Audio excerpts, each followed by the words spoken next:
Hi, this is Joe Chambers. Welcome to Musicians Hall of Fame Backstage from the Vault series. This show is the first of maybe many of the very first meeting we had with Steve Lukather back in 2009. If you like what you see, please remember to hit like, subscribe, and your notification bell so that you don't miss the new ones when they pop up. Thanks. Hi, this is Steve Lukather. It's nice to be here with y'all.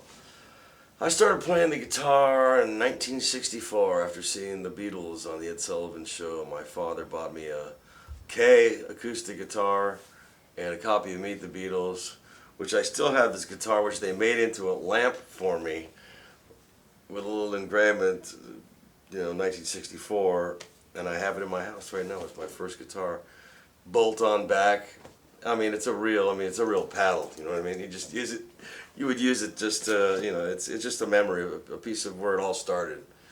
And it's humbling because I look at that and I see how far struggling with the instrument for the first time when I was just a kid, wanting it so badly to be able to make music with it. And I was a product of, I was born in 1957. So there was always the radio going on in the house. My mom was very young. She was 20 years old when she had me, so she was very hip. And my dad was working. He was in the movie business behind the scenes. And my grandfather was too. John Wayne was his drinking buddy. So I grew up in sort of like in Hollywood. I still actually just live up in the hills. But my whole neighborhood was filled with music, and I would always hang out with older kids who had electric guitars and stuff like that. And there was just, I wanted to do it so badly, man. Just so badly. I was never going to take no for an answer. And occasionally some of the older teenage kids, I was just a little kid, I was, 7, 8 years old when I started playing.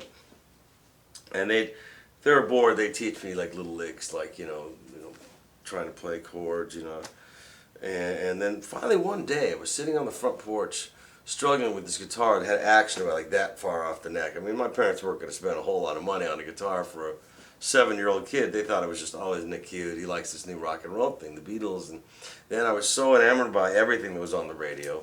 Anybody that held an electric guitar, I was into it. I had no idea that there were, in a lot of these cases, there was people behind the scenes that were playing for the people that looked like they were rock stars. That didn't enter into my sight line for many, many, many years. But I just wanted to make that sound, man. The first time I heard the solo, I saw her standing there with the Beatles that George played, and I was able to tell him many years later because we became friends, And just something clicked on my head. I said, I lifted up the needle thousands of times. It took years to get it together, but one day I was sitting on my front porch and it clicked, and it was almost surreal because my mother, when she was pregnant with me in 1957, there was a psychic lady that came up. It was a friend of my grandmother's. I know this is kind of ooh for some of you guys, but dig it. This is a true story. Put her hand on my mom's pregnant belly and said, it's going to be a boy. And he's going to be a musician, and he's going to figure it's all going to make sense to him when he turns 7 years old, and he's going to be a success at it. Of course, you tell that to a mother in 1957, your son's going to be a musician. It's not exactly the lawyer and doctor dream that every parent from that IGY generation had for their children. And they always thought, that it was cute. And then I started playing it, and then I started being able to understand the music and be able to play it. All of a sudden, I could play every first position chord.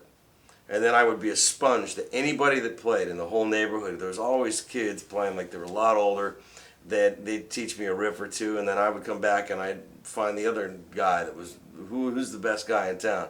And then all of a sudden I started being able to play music, and I was playing in bands when I was 9 years old with guys that were older than me. And we played our first gig ever. I think I made $1.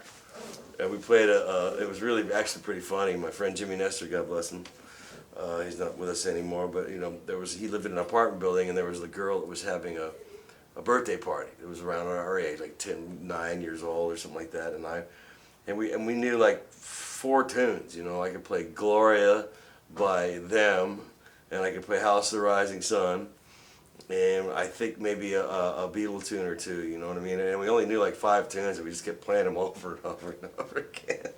It was like drums and a couple of electric guitars. One guy just didn't have a real proper bass, but he'd just play on the bass strings, and the girls were screaming and everything like that. I just in the house, it was really like, living the dream. And then as time went on, I met a guy named Bobby Brown, who could play, and he had all this gear. And there was this guy named Mark Hollingsworth. I haven't talked about this stuff in 1,000 years. He had a Fender Jaguar, and he would teach us songs, man. He had this cool, this really cool Jaguar with a Boss fuzz tone in it, and like an old blackface Fender twin.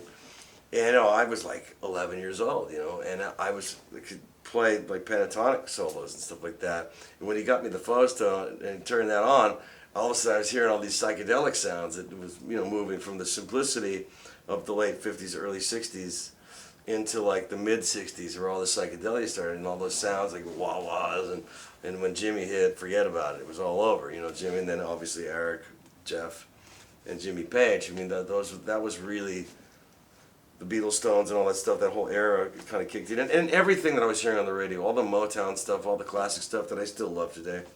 That was the breeding ground. I mean, they call this stuff retro these days. I find it really amazing that it wasn't retro to me. Everything that came on the radio, everybody had a record. Everybody had older brothers and sisters, and you hear like, "Hey man, check this out. This is Cream." You know what I mean? And I'd be like, "Wow." How do they make those sounds with the guitar? And I sort of like caught on to it. I ended up playing with guys that were like, 3 to 5 years older than me, which, much to my parents' chagrin, I mean, a lot of them had long hair and stuff like that, and trying to coax my folks to, I want to look like them, I want to wear love beads and peace and all. But I was just a little too young to pull it off, But I was playing music with these guys, and we played gigs. I remember we played our 6th grade graduation. It was 3 of us. It was Bobby Brown, me, and a kid named Tony Rizzo, played drums. And we used to play gigs every weekend, and make like $5-10, a night, which at the time, exponentially, I guess that would be like making, $80 a weekend. You know what I mean? If we could make $20 a weekend in 1968, that was big dough for a prepubescent boy. You know what I mean? So my parents were like, wow, we might have something here, but they figured I'd grow out of it. And long story short, I played through junior high school with a bunch of different people. First time I was in a recording studio, I was 12 years old. The drummer, his dad was a recording engineer. Took us in the studio. What's his name? Kevin McCormick. Yeah, and he was a little drummer guy, and then there was another guy, Ron Sarian, played. We kind of traded off bass and guitars and stuff like that, but it was the first time I was ever in a recording studio. And I heard my voice. Somewhere there's a copy of it. My voice hadn't changed yet. And I was just kind of making up lyrics on the spot because I didn't know what to do, but it was all cut live and everything like that. And I mean, that was my first foray into like, this is what I want to do. I was not going to take no for an answer.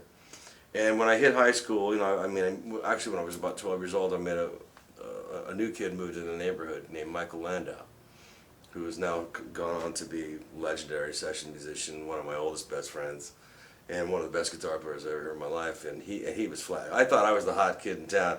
All of a sudden he came along, and then, rather than being like this, we kind of befriended each other because we were both young, skinny, little dudes that were really terrible at sports, and we just played the guitars all the time, and he inspired me to become a much better player. I owe him like a lot, actually. And we were good for each other. It was a healthy competition, And then we went to high school together and met the Porcaro brothers. And then I started to learn about the studio musician thing. And when I first found out, that people didn't really play on their records, maybe only they sang on their records. It's like now I know where all the I really studied it, and I became a huge fan of the studio musician. You know what I mean? I said I want to do that. I started getting in to see all these names of all these favorite records that I was getting into at the time. And in the old days, they used to not put credits on records. That's why it's so wonderful to have,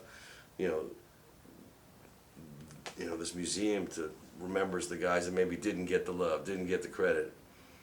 Nobody knows how many hit records Hal Blaine played on, or that whole Larry Knechtel, God bless his soul. We lost him recently, and all the greats that have come and gone that I've actually had the great honor of working with through the years when I started breaking into the studio scene myself. But the Porcaro family, I have to say, was a life-changing moment. When I met Steve Porcaro and he introduced me to his brothers and his family, and what that was all about. You know, Jeff was in Steely Dan when we were in high school, and we used to do all those songs note for note. You know, me and Mike Landau were the guitar players, you know.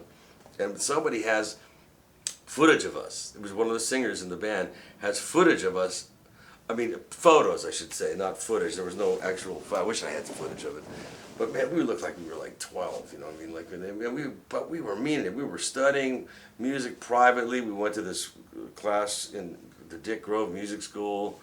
I wanted to learn everything. I wanted to learn how to read. I wanted to learn all about it, because prior to that, we were just rock and roll guys that were good for our age.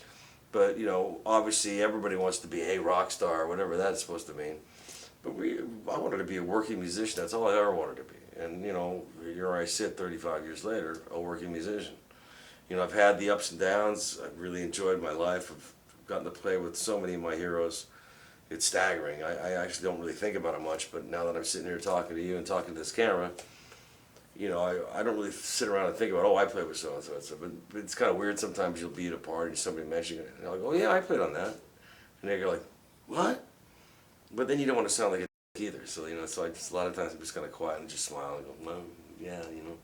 I actually did a lot of stuff, got to work with all my heroes, or just about all of them, at one point or another. And to be around greatness like that and watch how, everybody who's a legend that I've had a chance to work with, their creative process and how that works, all the different great record producers, all the great musicians, great artists, names that are household names. You just get in a room and you watch how that happens and be a small part of it. And that was the dream, man. I got to live the dream, and here I sit before you, like, being inducted into the Musicians Hall of Fame is something I never thought was even attainable.